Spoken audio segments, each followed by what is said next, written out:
انا تالتة اعدادي وباخد قصه في الانجليزي كده فاهم، فانا واخد القصه من اول السنه خلصتها، فبراجعها بقى ليله الامتحان دلوقتي. فانا براجع القصه افتكرت حاجه. يعني انت في القصه عندك واحده اسمها زينه وعندك واحده اسمها نانسي. زينه دي دخلت مدرسه جديده، ما اعرفش يعني ايه اللي خلاها تدخل المره دي، بناخدها ليه ما اعرفش، انا حمالنا اصلا. نانسي بقى صاحبتها، يعني نانسي اتعرفت عليها في المدرسه بقى وبقت صاحبتها عادي. وفي القصه معرفك ان نانسي دي اجمل واحده في العالم فاهم، صادقه جدا واونست واوبا يعني. وزينه دخلت المدرسه فلقت الجاردن بتاعهم، يعني الحوش بتاعنا بالمصري، لقيته وحش ومحبط وحوش ابن وكل حاجه. فالمهم فكرت فكره، قالت انا لازم اغير الحوش ده، انا لازم اغير فاهم. انت عارف لما مين عادي قال انا هغير العالم بس مش دلوقتي، فهو كان محبط، فهي لا قالت انا هغيره. بس هي كانت بتراجع شويه ليه؟ علشان هي كانت لسه جديده في المدرسه، ما حدش يسمع كلامها. يعني هي كانت محبطه لانها لما تروح هتقول لهم انا عايزه اغير العالم وعايزه اغير الجاردن عشان شكله محبط، هيقول لها لا يعني فانا مش فاهم الحكايه دي. يعني انت ليه هتروحي؟ يعني انت ليه عشان جديده ما حدش يسمع كلامك؟ مين القاعده اللي بتقول كده؟ يعني مين القاعده اللي انا لو رايح في حته وعايز اقول رايي، لا انت جديد، انت لسه جاي دلوقتي حالا، ما ينفعش، لازم تستمر، هتتعود على المكان هتسكت خالص فاهم. فالمهم بقى قالت صاحبتها نانسي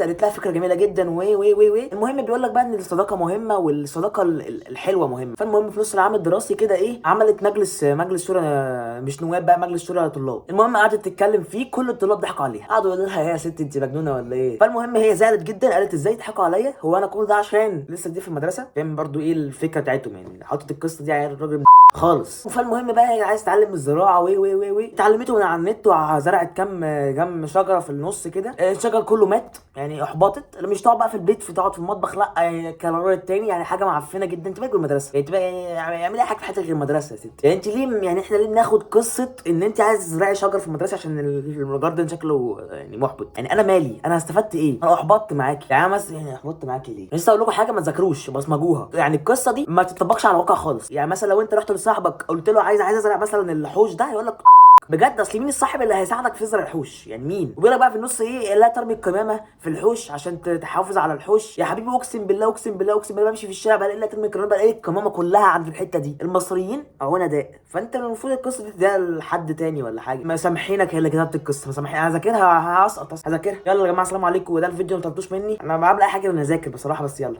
السلام عليكم.